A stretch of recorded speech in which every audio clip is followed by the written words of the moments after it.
The river road he took back into the city had the dust of evening on it, a pale flower that turned every rider into a baker by the time the gate swallowed him. Petyr Baelish drew rein just beneath the shadow where the portcullis stood like a set of teeth the city had lost the nerve to close. He smelled pitch and onions and a rumor burning. The watchman on the inner wall nodded the way a man does when he recognizes a face he has only ever known by its purse. Petyr tipped the man a coin to reward good memory, then tipped him another because a second coin teaches a man to think kindly even of those he did not mean to remember. His town house near the Street of Silk had a door that liked to be opened with a certain flourish. He set his hand to it and felt the wood answer, as some women do when a man who knows them returns. He was 3 paces into the cool and the habit of it when the habit that kept him alive made him stop. The candle on the console had been snuffed and the smoke had forgotten to leave. Someone had just now taught the air how to be ordinary again. A man who has made his fortune on entrances should not be surprised by them in his own rooms, Varys murmured from the window. The eunuch had made himself comfortable on the bench as if he were a piece of the carpentry. Evening drew a long blue finger down his sleeves. Petyr let out the breath he had pretended not to hold. "I invent the stage so that other men can think they are actors," he said lightly, "and so that they do not notice where the trap door sits." "Trap doors," Varys corrected gently. "So many. It makes one think the floor must be all hinges." Petyr went to the table and poured himself a little of a wine that had not been asked to be better than it was. "Tell me your news," he said, without asking how the spider had moved through a door with no hinges. "Tell me whether I have been loved or betrayed in my absence." "You have been considered," Varys said. He made of the word a low bell hum that could be either warning or compliment. Lord Stark and Lord Stannis sat with the king and ate and spoke. They spoke of Jon Arryn's illness as if it were not an illness. They spoke of kitchens and vials and books that do not forget what men would like them to. They decided to begin. His smooth hands made a shape in the air like gathering silk. "Now they are above us, each in his way, seeing whether night will be persuaded to confess." Petyr sipped and found in the wine the taste of old wood and a hint of pepper that had not been promised on the label. His tongue flicked his teeth, counting. He set the cup down and leaned his weight on his fingertips until the table protested softly. "Stannis will count spoons and shout at doors," he said. "Stark will sit a long time in a room that has forgotten a man and ask it, kindly, to remember. Robert will call for Varys at dawn and then be angry at himself for having done it." He smiled without showing teeth. "And you will have to rearrange your little birds so that they can sing one song in 2 keys at once." "One song?" Varys asked. "I thought they sang dozens." "Tonight they will sound like one to the men you've gathered," Petyr said. "Stannis strikes things until they give up. He will take every note as confession." He eased himself into the chair opposite the eunuch and folded his hands. The gesture made him look penitent. He knew how to look it without feeling it. "I was gone a day," he added, as if confessing to a mistress. "To Rosby, to remind a man that tariffs are like weeds. The more you pull, the more return." He lifted his shoulders in an apologetic shrug as delicate as a silk knot. "I returned to find the king remembering how to be one." "It unsettles you," Varys observed. Petyr smiled with the sadness of a man listening to a bawdy song at the wrong speed. "It unsettles me," he agreed. "A king who thinks is like a wife who learns a new word. There is no predicting what she will call you tomorrow." He drummed his fingers once. "Are the ladies pleased?" "Some are," Varys said. "The queen threw a goblet because the king failed to die when asked. I am told the young Lannister cousin learned the edges of glass." His eyes slid a little closer to Petyr's. "Jaime looks at the white cloak that came back into the yard this morning and sees his own reflection turned colorless by it. His pride sits in his throat like a fishbone. He will cough. He will not apologize." Petyr's brows lifted and then settled. "Ah," he said, as if a throw at dice had come up in a manner that made the game interesting. "Arthur Dane. I would have thought the Dornish sun had bleached him from the world." "He is very much dyed," Varys said, and the king has found in him a way to make Jaime quiet without making him small. It is a delicate thing to lower a hand that has been raised without cutting it off. Peter let the silence spread, gauging its thickness. He plucked at it once as one tests dough. "And the boy?" he asked at last. He made it sound like idle interest and made sure the idle sounded better than the interest. "The boy," Varys said, and for a breath it might have been hard to tell which boy he meant in a castle built on boys and the men they are permitted to be. He walked with the white swords upon the walls. Ser Arthur and Ser Barristan let him see the city from a height that teaches one kind of humility, the kind that comes from looking down. He folded his hands and let the fingers sit one on the other. He has learned a second thing men will kill for, to say no to a king and be loved for it. Peter hid his wince with a sip. He tasted less wood, more pepper. "He mixed the wine," he said simply, and felt his day turn upon that hinge. He let the grin spread anyway. "Well, at least we know the king can be taught." "The king is more afraid this evening than angry," Varys said. "Men make different choices from those two chairs." Peter rose. "I will go make mine," he said, and gave Varys a bow deep enough to look sincere. "Thank you for calling upon me before the morning decided who is virtuous."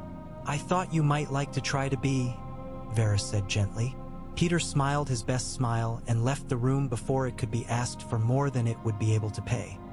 He went to his counting house for the comfort men find in things that add.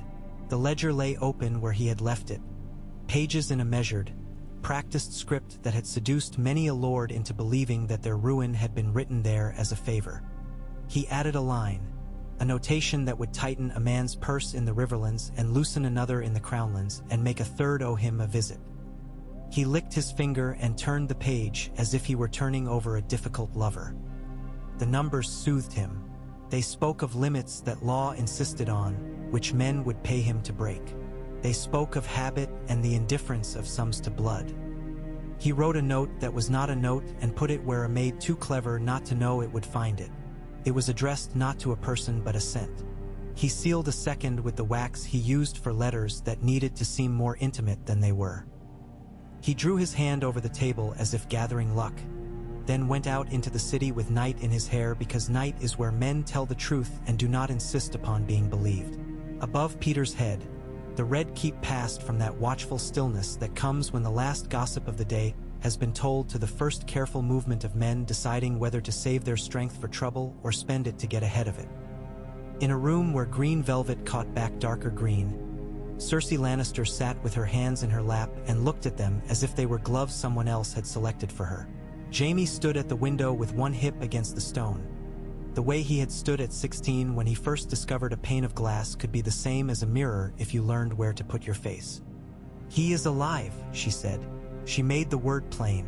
She did not wrap it in anything. "Of course he is alive." The goblet on the table had been replaced.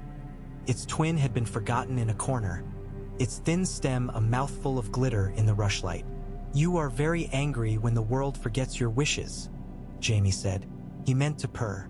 Came out like a whetstone briefly applied to a blade. Cersei's eyes went to him and then up to the pale smudge of sky caught by the window. "I am angry when I am obliged," she said. "I do not enjoy remembering debts." "You have fewer than most," he said, and she smiled at that. A slow private thing that made him remember the first night he had understood she could make him feel young and old at once. She rose then and walked to him and placed her hand lightly on his chest, as if checking whether money lay there and how much. "You looked small in the yard today," she said, as if telling him his collar had not been properly tied. "Like a man who has loaned his name and wishes to have it back." He laughed once because it is better to be seen laughing than seen flinching. "Arthur Dayne has returned," he said. "The yard is built to make ghosts step out alive and humiliate the living." He tilted his head, mocking himself as much as the morning. "I am weary of hearing men whisper that I ought to be grateful to wear white. The cloth is heavier when a man stands beside you who makes it mean something." "Then make it mean something yourself," she said. and her fingers pressed just a little as if she would push the admonition through skin and ribs and make it lodge in that stubborn meat. Shut Robert's mouth with a deed. Make the songs forget him in his own hall. The king told me to shut mine, Jaime said softly, with a kind of wonder still on it. In front of the yard, it felt like a hand in my hair from behind. He bared his teeth. I have not been told to shut my mouth since I was a page with a welt on my ear. He has discovered how to be clever in the years he spent being a fool. Cersei let her hand fall and turned back to the table. He has not discovered it, she said, and the contempt warmed her voice like wine. He has been reminded of it. There are always men around him willing to do that. They think it makes him stronger. It only makes him careful for an hour. Tomorrow he will forget again. And yet he readmitted Dane, Jaime murmured. He did not like the taste the name left in his mouth. It was a bold choice. It was a small cruelty to me. It was also right. He hated the last word when it came, the way it made a little ring inside him that was the sound of a man admitting someone else had chosen well. She turned her head and looked at him with the narrow patience she reserved for truths that inconvenienced her. Then make it wrong, she said. Do something that turns that white into a thing men will question again. He held her gaze. What would you have me do? He asked. Slit the throat of a man whose name is a story to half the realm? Shall I tell the court I am brave again because I have killed an old knight in his sleep? I am weary of being brave the way other men ask for it. Be something else then, she said. Be clever. She poured wine and did not spill it, as if proving her steadiness to herself. She lifted the cup and did not drink. Or be patient, she said, and the word came out of her as if it were the name of a woman she despised and had been forced to invite to dinner. We chose this path. We will see it to its end. She set the cup down again, and the sound it made was too loud. He did not go to her. He went to the door and stood a moment as if listening for soldiers or suitors in the corridor. I will be what you need, he said, which is the same as saying I will be what I cannot forgive in other men. And I will watch Dane. If he is a ghost, he will cast a shadow. I can cut a shadow in two and make it look like work. She smiled in a way that did not comfort him. Do, she said, and let me learn to be patient. She lifted the cup again and this time drank, and when she set it down, the ring it left behind on the polished wood was perfectly round. Along the gallery that looked over the inner ward, 3 figures passed beneath the merlons with the slow purposiveness of men who are not hurrying and do not need to. White sat upon 2 shoulders and an absence of color upon the third. The evening wind, such as it was, came up off the river and brought with it a smell of tar and fennel and the tired sweetness of fruit that has been hawked since morning. Ser Barristan Selmy walked in the middle because habit puts him there. He enjoys the conversation equally on both sides and dislikes a man at his back only when the man behind him is himself. Arthur Dane, white newly upon him, moved at his right with the balance of a man who has never in his life tripped over a stone he did not intend to pick up. Jon had the inside closer to the drop into the ward. He preferred it when he could see the ground. He could feel the new cloak's proximity like a cool stream beside him. It made the hairs on his forearms stand even without touching him. Watch them, Barristan said quietly, and he did not mean enemies. He nodded down at the yard where a group of small folk petitioners had been turned out of the outer bailey too late to go home and had made the corner there into a kind of temporary kitchen. A woman in a headscarf was cutting a loaf as if hesitant to let anyone see how many slices she could make from so little. 2 boys fought without offense for the honor of bringing water. When the city eats, Barristan said, it is content to be misruled. When it is hungry, it expects governance. Which are we? Jon asked. The city. Barristan smiled with one corner of his mouth. Hungry always. It is a mouth. It does not learn gratitude. It learns habit. Arthur made a small sound that might have been agreement or amusement. He is teaching you to be afraid of boredom, he said. Good. He stopped a moment to rest his forearms on a crenel and look out over the lower roofs and the black lip of the river beyond them. The long late light made of the city's filth a kind of delicate veil. Men do not see what is ordinary, he said, and most dangers arrive wearing the clothes of the day. Jon studied the vista because he had been told to, and because the habit of it had begun to enter his bones.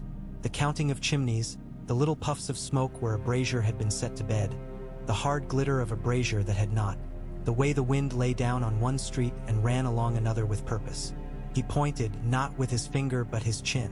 "There," he said, "a house that has not cooked today." Barristan followed the gesture. He nodded. "Or a house that has been sent food from the kitchens of men who owe someone a favor," he said. "Mark it anyway.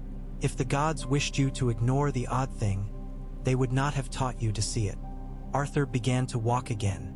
"Hold your tongue in the yard," he said to Jon in the tone in which a man might say, "Wear boots." "Men are curing their pride down there with loudness. It makes them feel strong. Let them be." He glanced sideways at Barristan. "If a man comes to you and says only I am honest," he said, "send him to me. I keep a pile of stones for such men. We will test him together." Barristan made the small sound again, and this time it was amusement. "I am glad you returned," he said softly.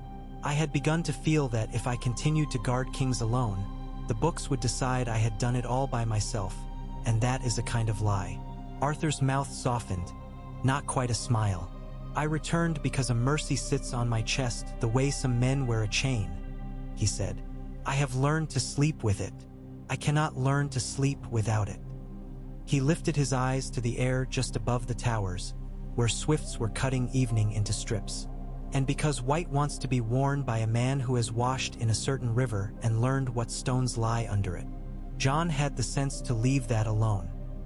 He did not say the word tower. He did not say the word mercy. He kept his attention on the city as if it were a beast he was learning to ride. One hand for the reins, one for the mane. "If I am to be taught by both of you," he said, "I will have to decide which lies to believe." Barristan looked at him with mild surprise. "We tell you no lies," he said.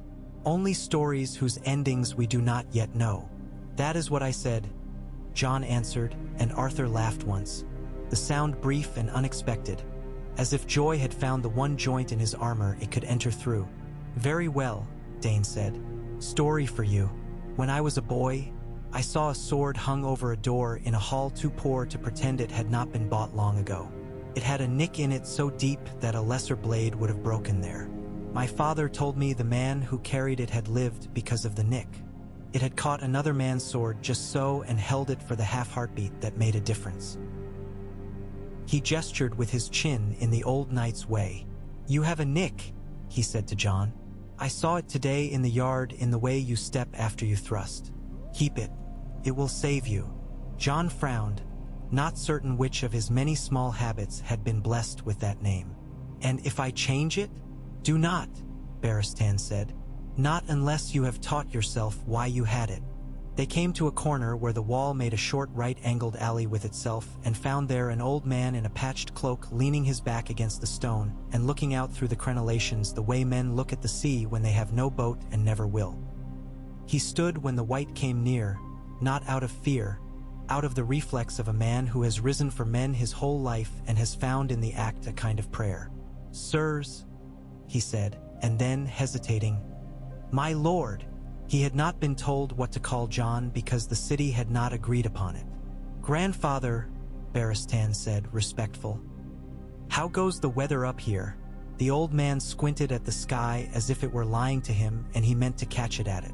"Good enough for sleeping if a man doesn't mind his nose running," he said. "And men with white cloaks on their shoulders up here make the rats below think twice before they plan murder." "And do they plan?" Arthur asked. "They do," the man said. "They don't stop because the king is happy. They don't stop because the queen is not. They don't stop for anything a man can name." He nodded at Jon. "They'll stop for a boy with eyes, though. Eyes make rats wish to be elsewhere." "Keep your eyes open then," Barristan told Jon. "It is cheap to do and sometimes priceless." The old man settled again and the three walked on. When they came to the stair that would take them down near the Tower of the Hand, Barristan stopped. "I will sit with the hand a while," he said. "White can do that too." He looked at Arthur. "Will you walk?" he asked. "I will stand," Arthur said. "There," he added, pointing with his chin to a place where the wall had an old flaw and the city below had a bad habit of using it. "I have work without moving." Jon looked between them and decided. "I will go with Ser Barristan," he said. He did not quite say, "because I am young and you are old, and that is how the old go into night together." He did not need to. "Keep his cup under your hand," Arthur said softly, and his face did not change, but the words were a new white laid over the old. In the kitchens, the hour had its own weather. Soot stuck to sweat, and old meat gave off a sweetness at the edge of rot that cooks pretend is a spice. Stannis Baratheon moved through it like a ship through shallows, unwilling to ground. He had a list in his hand and EAC. Each name on it was a stone. He did not know yet which would weigh him down and which would let him cross. "Who mixed the hands to Zan?" he asked the first woman under his eye. She had flour at the corners of her mouth, as if she had been kissing bread and liked it. She put her hands into her apron, as if trying to find a better answer there than the one she had planned to give. "Speak," Stannis said. "Men die while you hesitate." "Boy Tom," she said at last, resentful of the idea that she could not protect the boy from the word. "Tom Goat. He's a good one." "Where is he?" Stannis asked. "In bed, if he isn't under a table," the woman said, and glanced toward the dark where boys go when light tries to do more than it ought. "He isn't a liar," she added, as if that would make a difference to a man who had made lying itself into an enemy. Stannis found the boy where boys hide when they are afraid not of punishment but of being asked to remember too much. Tom's ears were bigger than his head's sense of them. He would grow into them and become handsome or mean. He scrambled up when Stannis's shadow found him. "My lord," he mumbled. "You carry the hand's cup," Stannis said. He did not make a question of it. He was tired of letting the world pretend it did not know its own crimes. "What do you add to it?" "Herbs," Tom said, with that small pride a boy has when he has been given an important chore. "The green your lord Pycelle sends, the yellow basted at the hearth. Sugar. The hand likes a bit of sugar. He says his mouth has grown offended by bitterness." "And who gives you the sugar?" Stannis asked, as if the word itself were guilty, which in a sense it always is. "The steward," Tom said.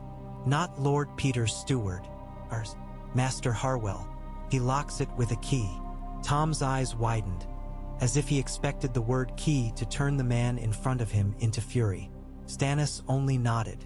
He did not let satisfaction show.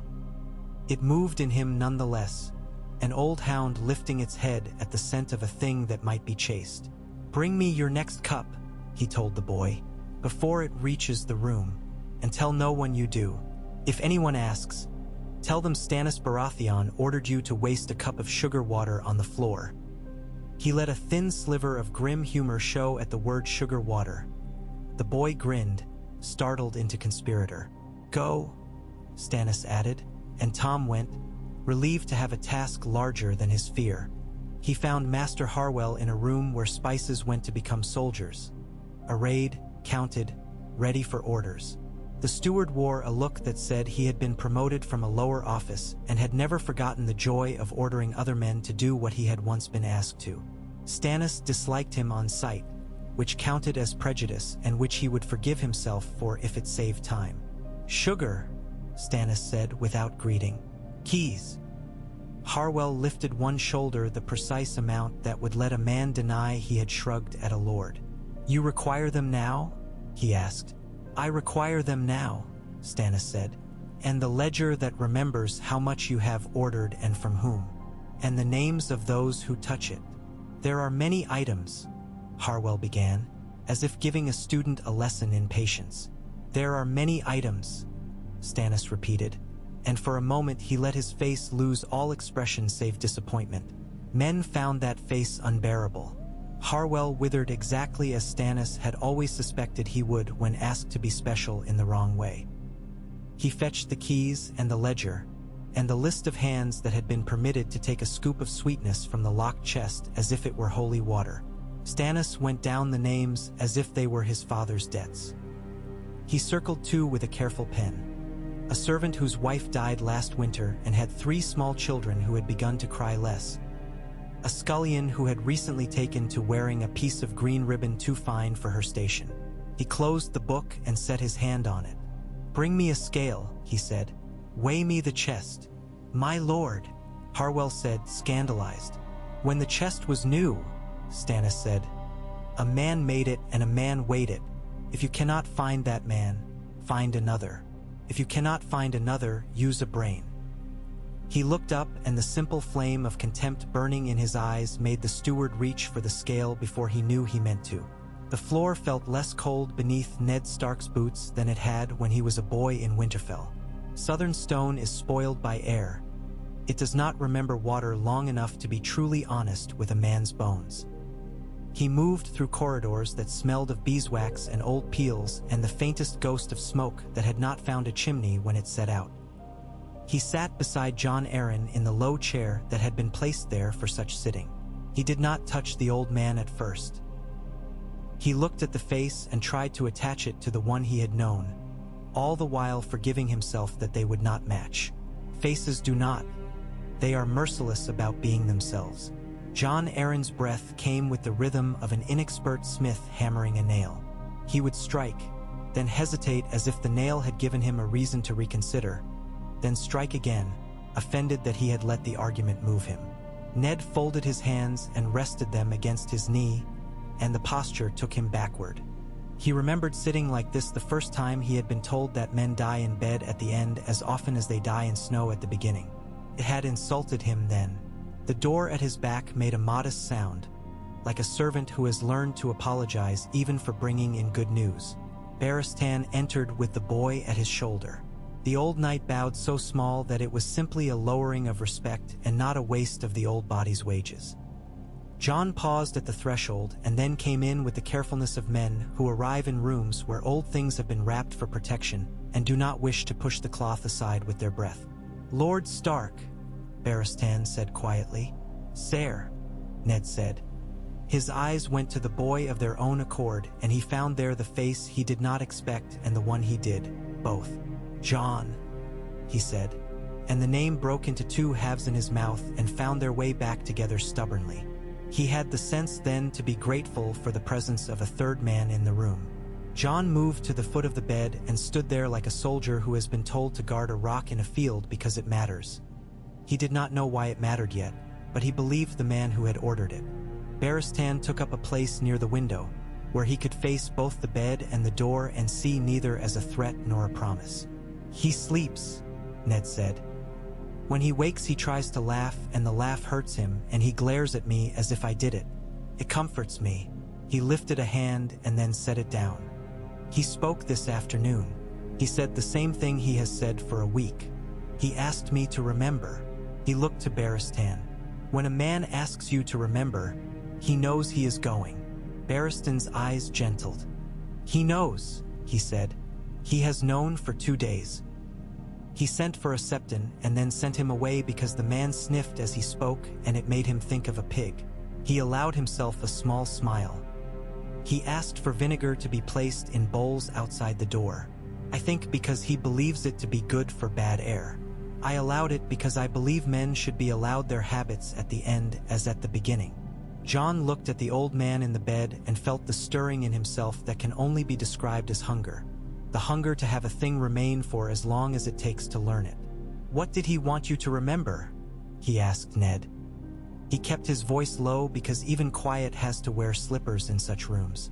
"The book," Ned said, "and the way hair grows in certain houses and refuses to in others. The way the blood puts a stamp on men and cannot be persuaded to use a different dye." He lifted his head and met the boy's eyes. "And he told me to remember you." Jon looked away. Barristan made a very small sound in his throat, almost a warning. Ned swallowed the next words in him because they had been prepared by grief, and grief loves to speak before it is announced.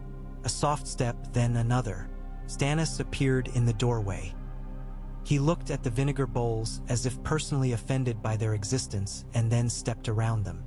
"He sleeps," he said, as if announcing a verdict. He looked at Barristan's hand. which lay near the sill and did not tremble. He looked at Ned. "The sugar chest lost weight," he said. "No one ordered more. A girl's ribbon grew richer." He ticked off the small facts as a man counts rope, measuring for a noose that would fit justice and not his temper. "A boy says Pycelle sent green and yellow and that the hand asked for sweet." "Sweet," Ned said. He looked at the cup beside the bed and at the ring it had left on the small table, faint and sticky. He touched it with his finger and lifted the finger to his nose. He smelled only what men always smell at the ends of lives in rooms that mistake themselves for summer.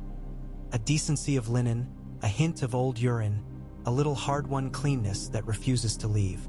"Pycelle says humors," he said, "and that the season is to blame." He did not disguise the skepticism in his voice. He had earned the right to show it. "Pycelle says whatever the last voice he heard taught his mouth to say," Stannis answered. He stood beside the bed and looked down at Jon Arryn as if cataloging him. "He will not speak again," he said flatly. "And if he does, it will be for 2 words, and they will be for whoever is nearest, and they will be misunderstood." Ned's jaw tightened. "Then we do not ask him to spend any coin on us he cannot afford," he said. "No," Stannis said. "We spend mine instead." He reached into his sleeve and took out a small paper twist. He set it on the table and unfolded it with 2 careful fingers to show a dust the color of old pearls. "What is this?" he asked Barristan, not because he expected the old knight to know, but because he wanted Barristan to know what Stannis expected to be heard. Barristan looked and shook his head. "I have seen powders my whole life," he said. "They are all flour until a man swallows them." "Sweet sleep," Jon said quietly from the foot of the bed. The 3 older men looked at him. "The midwife in the kitchens has a little for babies, when they refuse to stop crying, when nothing makes them soft. She showed me one night and told me to run and fetch her if she took too much for herself with her own sorrow." He swallowed. "She keeps it in a twist like that. It smells like milk that forgot the cow." Stannis examined the boy's face as if measuring a plank. "Perhaps," he said. He brought the paper to his nose and inhaled as if he possessed a dog's lungs. His mouth twisted slightly. "And perhaps not. The kitchens have many names for the same room." He folded the paper and slipped it back into his sleeve. "Enough," he said. "We have the trail. We will follow it. The king will be told in the morning that the hand was made to die by men who are not brave enough to fight in yards. We will see who blanches." "Not all who blanch are guilty," Barristan murmured. "Some men blanch at the thought that the world does not have rules." "The world has rules," Stannis said. "Men do not." He looked again at the old man. "If it were me," he said almost to himself, "I would wish to be told the king will hunger until he has eaten the hand that fed me the death." He turned back to Ned. "Do you agree we are looking for a murderer rather than a season?" Ned's eyes closed briefly.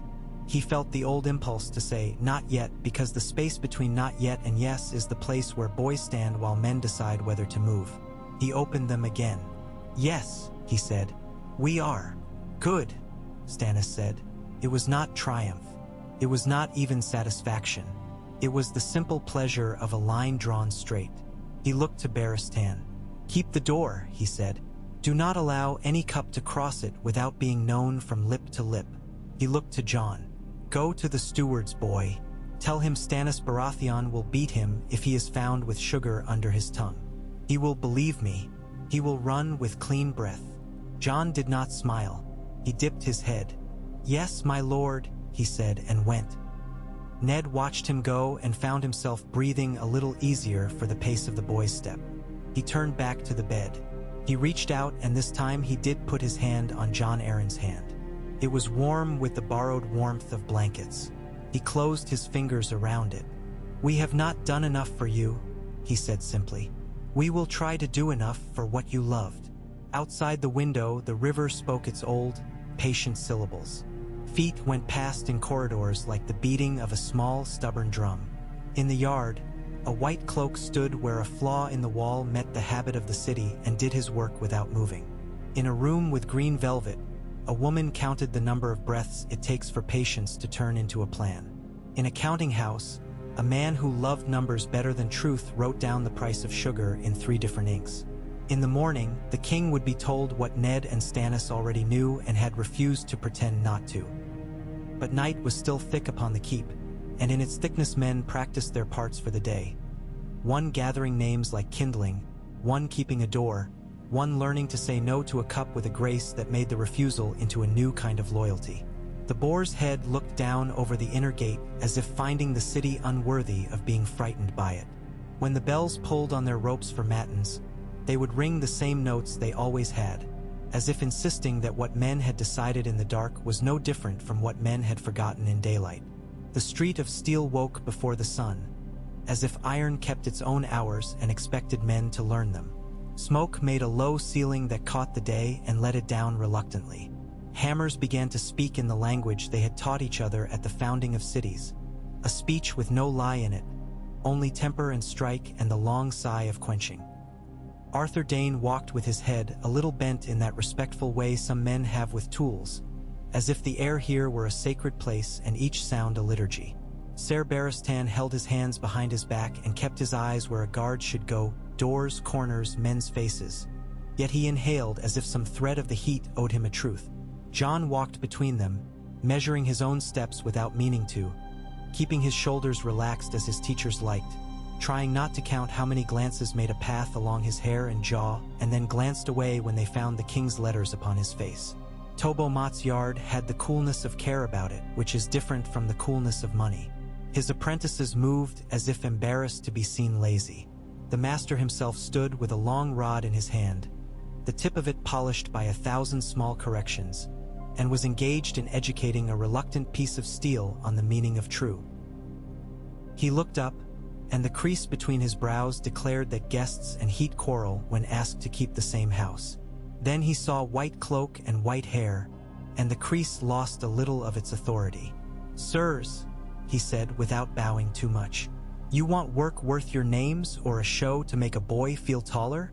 "Work," Arthur said, saving Jon the trouble of blushing. "Fit him," he added, and did not need to specify who him was.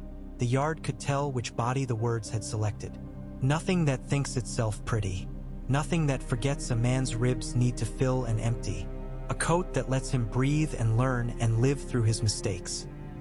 He looked around the yard and a corner of his mouth moved. It might have been called a smile by a man who had never seen one before. "And girdle the elbows.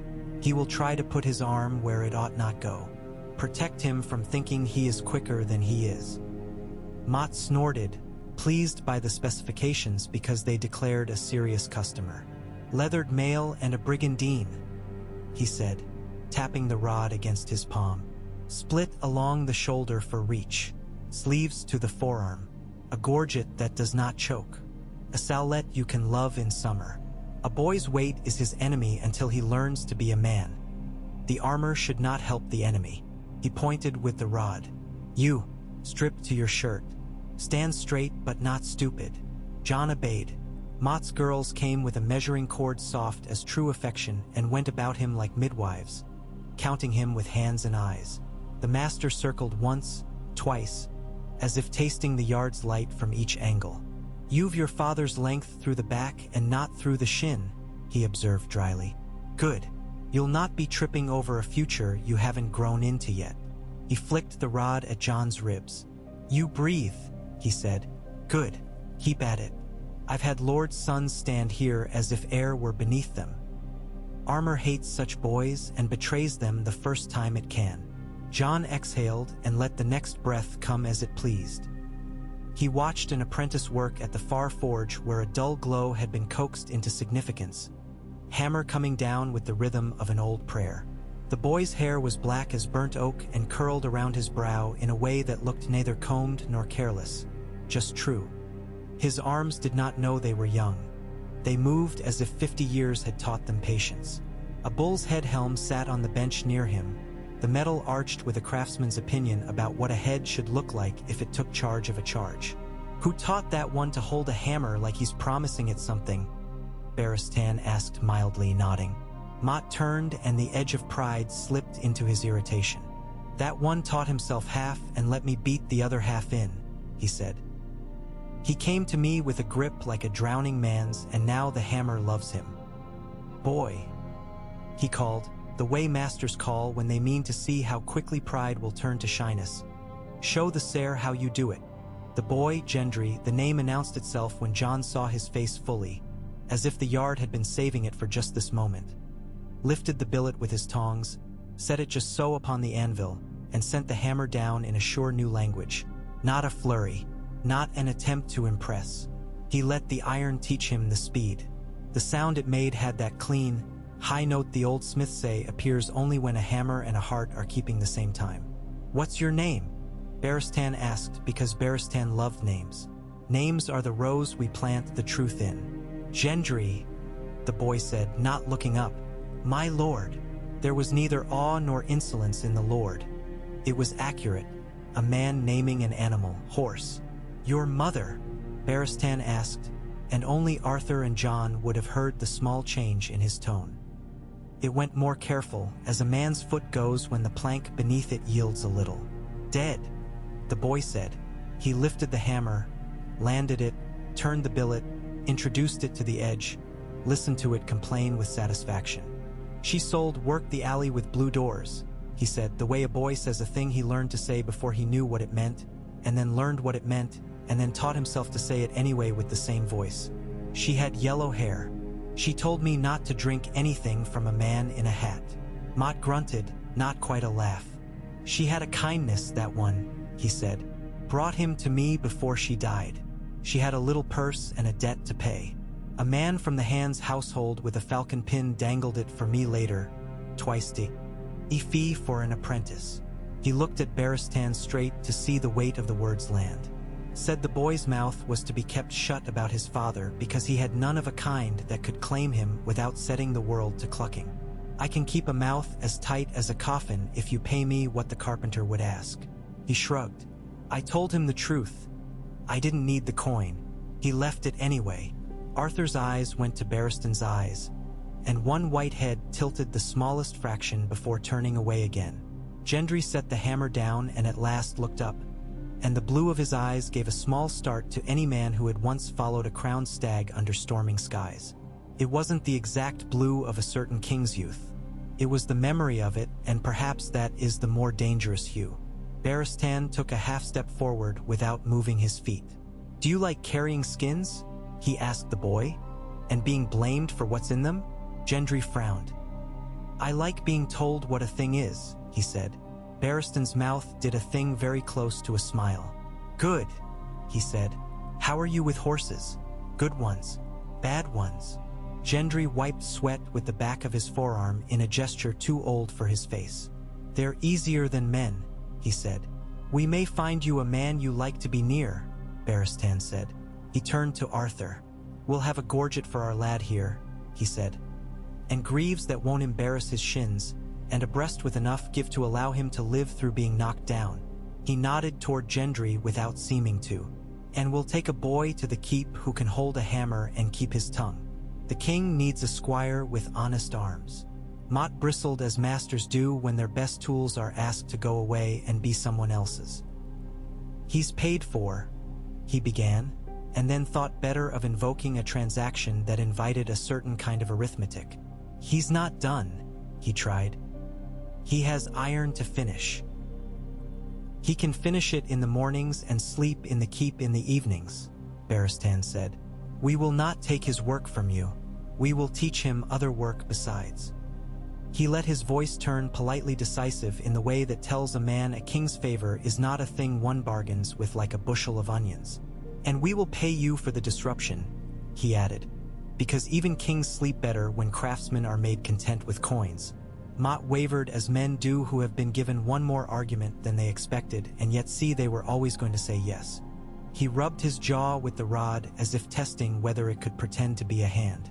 He eats, he warned. The king eats more, Barristan said. He will not notice one boy besides.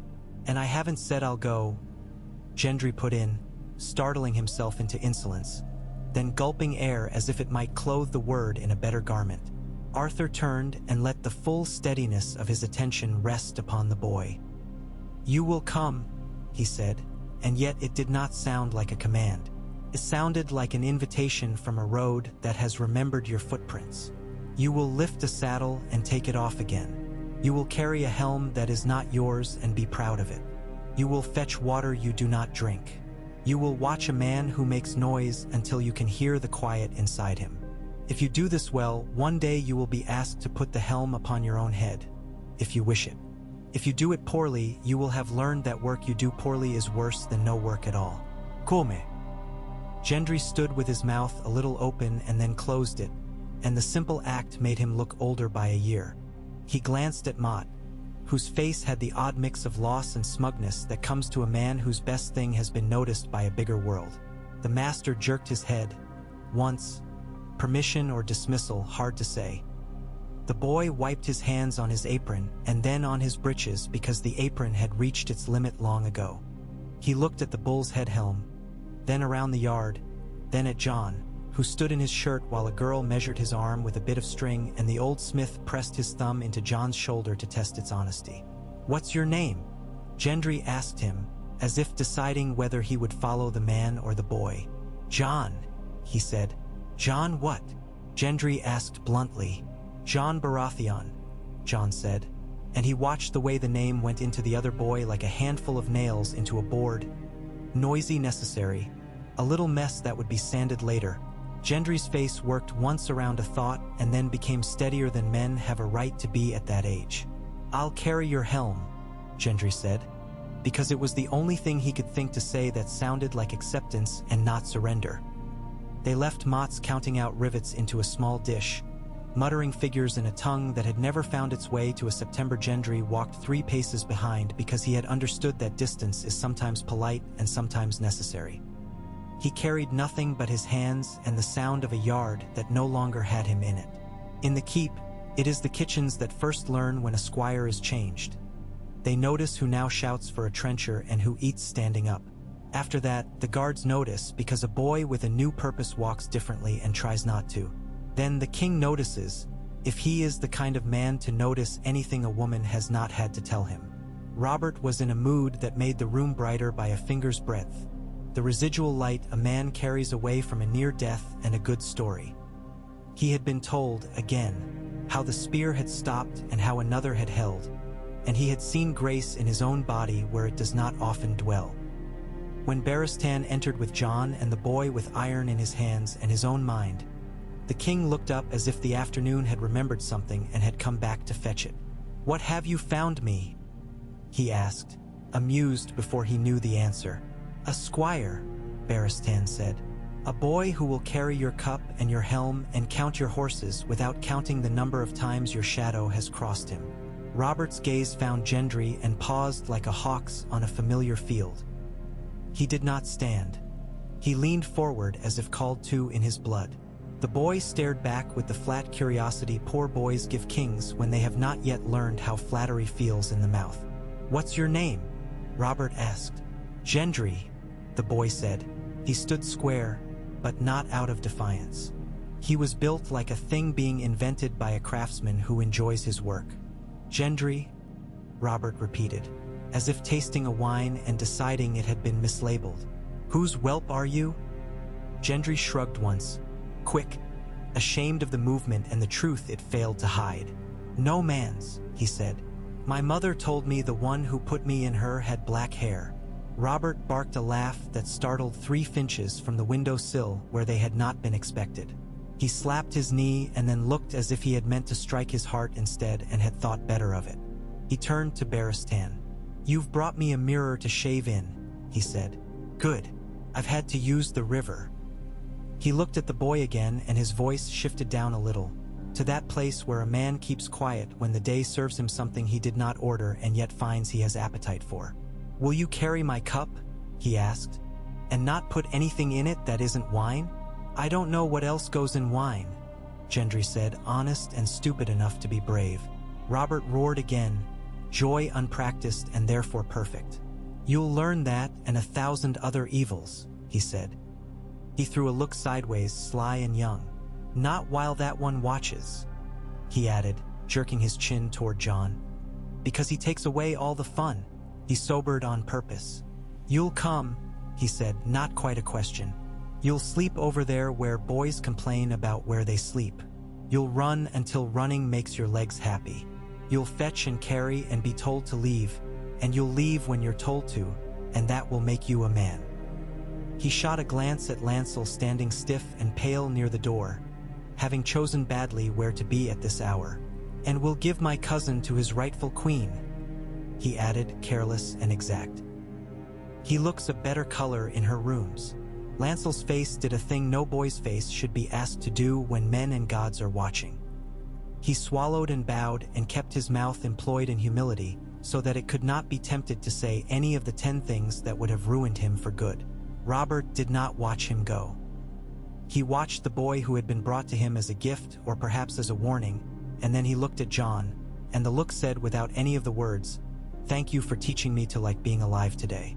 Cersei learned of the change 3 doors ahead of the news because her women catch facts the way netmenders catch fish. They tug twice and know whether to keep the line. She did not throw anything this time. She folded a veil, then unfolded it, then looked at her own hands the way one looks at a glossary to see which words have been allowed. "A black-haired boy at his side," she said lightly. "Good. Now he only needs a jousting pig and a singing bear and he will have a court. Shall I put a question to him?" a woman asked delicately. She was young and had learned the hard way that questions are themselves a form of blood. "No," Cersei said. "I require no answers to that question." She stood. "Find Lancel," she added, a softness sliding into the order that made 2 of the women pity the boy. "Tell him to attend me." Lancel came in looking like a winnings sheet from a race the patron had lost money on. Lined, smudged, numbers in the wrong places. She let him stand, which is the only kindness some boys can receive without breaking. "You will carry for me," she said, "and you will learn to please me. I am harder to please than the king because I intend to be. If you fail, I will not throw a goblet. I will make you wish I had." He nodded too many times, and none of the nods meant that he understood anything but the end of something and the beginning of a different kind of hunger. Jaime received the news in the yard by that quiet speed with which yards deliver the world to men who already believe themselves the world.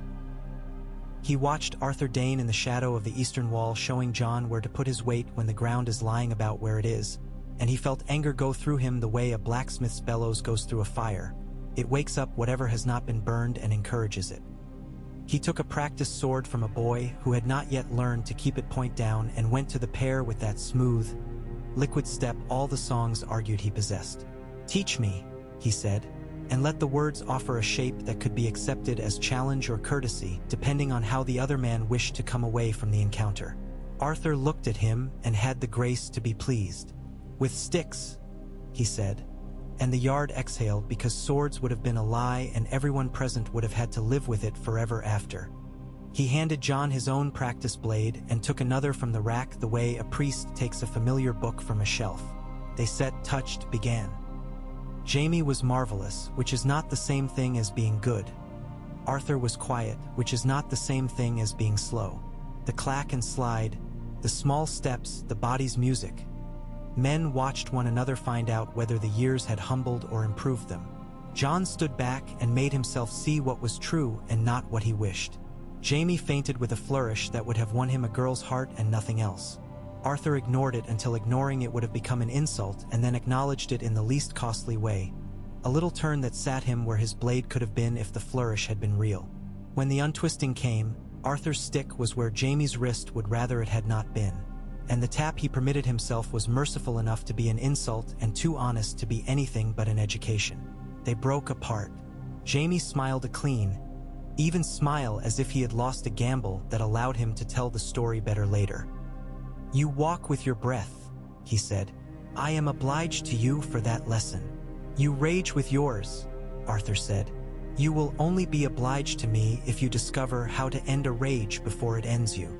Barristan arrived as the yard's gossip was reaching the curve that would take it toward malice if someone did not introduce a different anecdote.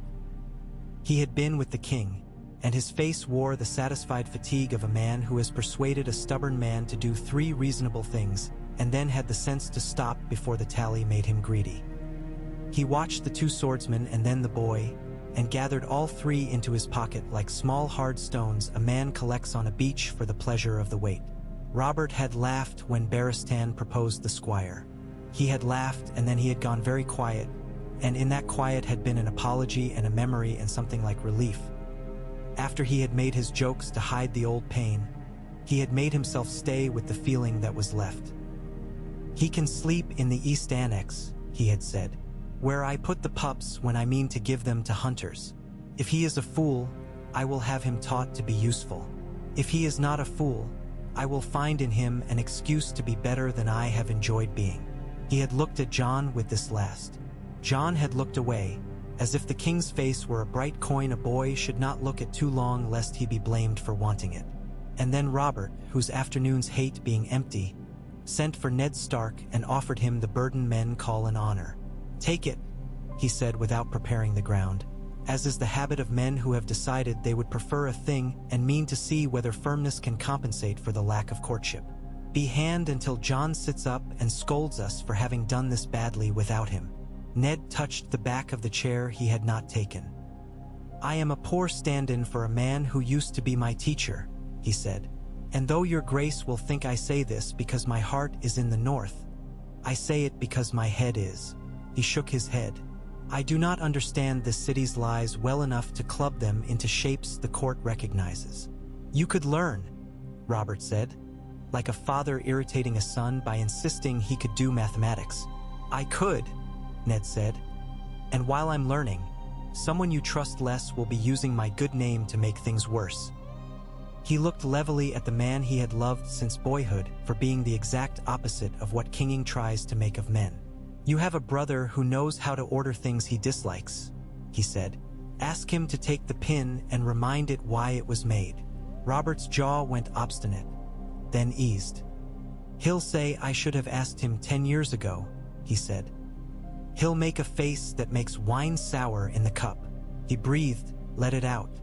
"Fine," he said. "Bring him."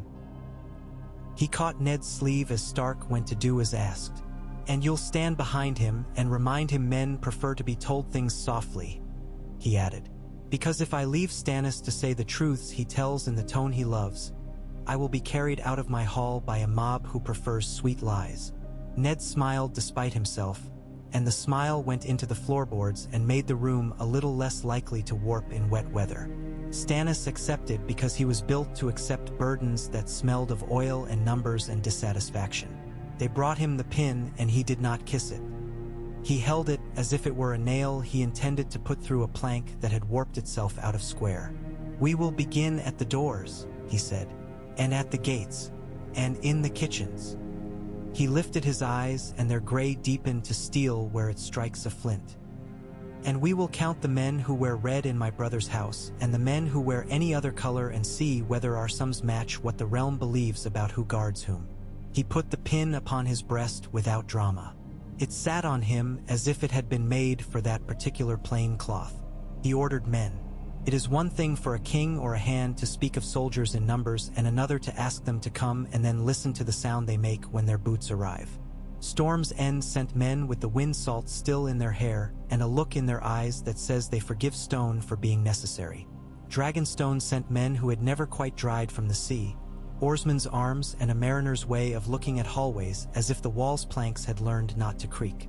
The King's Gate saw the first of them and decided it had been a long time since anything meaning to protect had passed through it in such a measured way.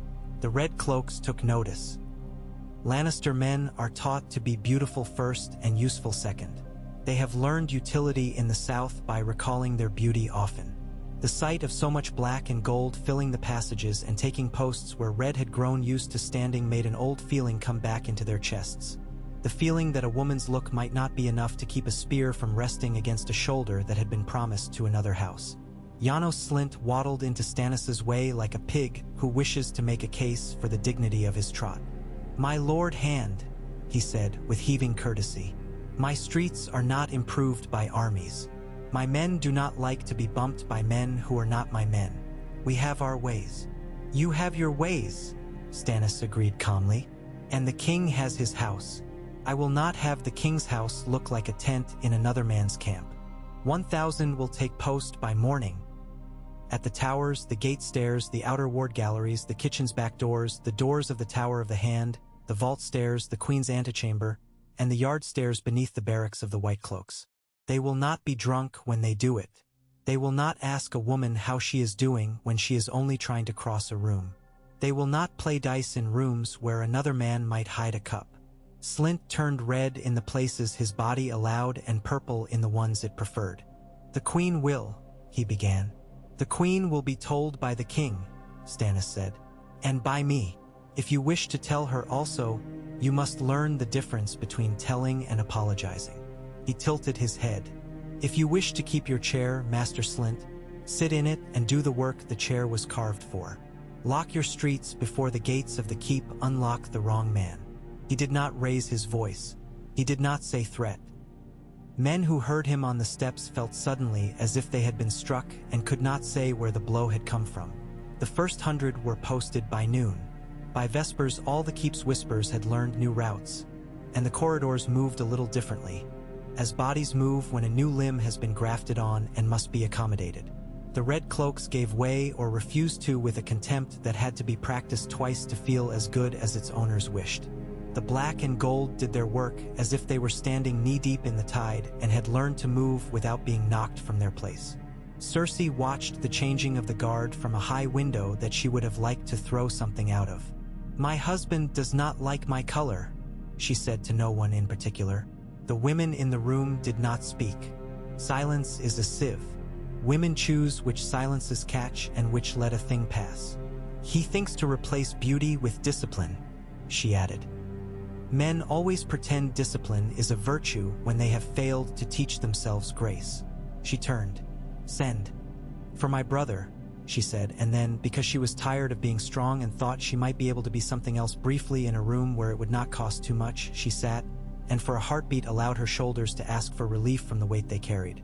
The heartbeat passed. She was herself again by the time Jaime came through the door.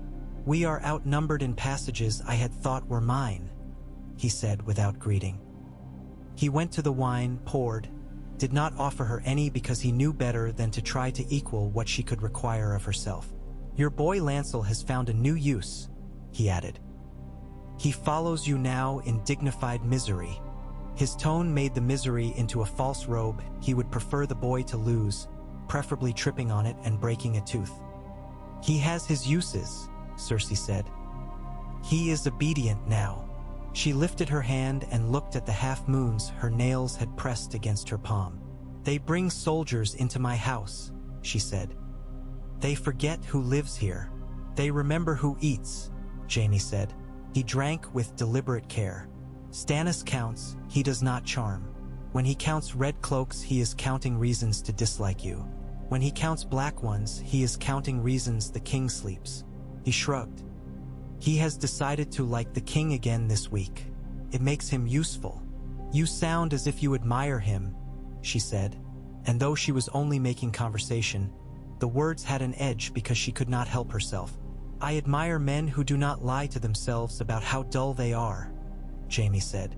"Stannis has never had to be introduced to himself." He rested against the jamb and looked as if he had been born there, in archways, always about to leave, always invited to stay. "Arthur Dayne walks the walls," he added. "He will not shut his eyes until all those soldiers have learned where to put their feet. He will wear a hole in the stone and call it diligence." "That man," she said, making of the words a kind of spit, "that man makes my tooth ache. He comes back from nothing and makes the world pretend it is surprised he can make a vow. He will remind all the gulls why men like white. Then give them red to like better," Jaime said idly. "Show them something they would be ashamed to call bravery unless they had red on them when they said it." He set his cup down. "Or be patient and let us pick the hour. You tried to choose a morning. Mornings are treacherous things. Even the boars wake strong. The night will listen better." "Night has stopped listening to me," Cersei said, and the admission made her furious at herself for a breath. "Robert laughs again. A boy stands at his elbow who looks like his youth. The yard has a ghost in it, and the halls have a man who does not smile. And my cousin looks as if he has been told to take the blame for every spilled cup. He is beginning to look at me as if I were the only kind woman left in the world, and I find I am not in the mood to be kind. Don't be, Jaime said. Be what you are. That is a kind of kindness. She looked at him.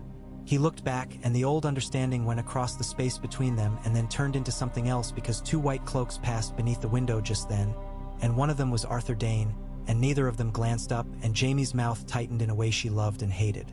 Jon's armor came from Mott's shop in pieces that each understood they would need to learn to live with the others.